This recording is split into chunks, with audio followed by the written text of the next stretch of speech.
Comment les versions multiples de films ont-elles changé le cinéma ? 1929. Les premiers films parlants américains atteignent les salles françaises. Des acteurs se mettent à parler sur le grand écran.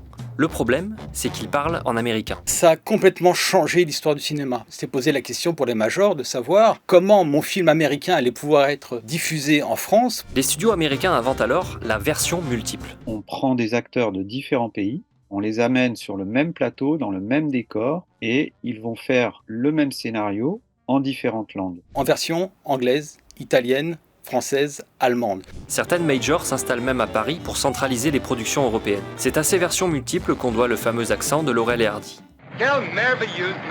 On leur écrivait sur des panneaux qui étaient tenus hors champ les paroles en français, en espagnol, en italien, et ils massacraient allègrement le français, l'espagnol, l'italien avec leur accent très fort. Une mode qui va vite passer, crise économique oblige, mais qui a ouvert la voie au doublage.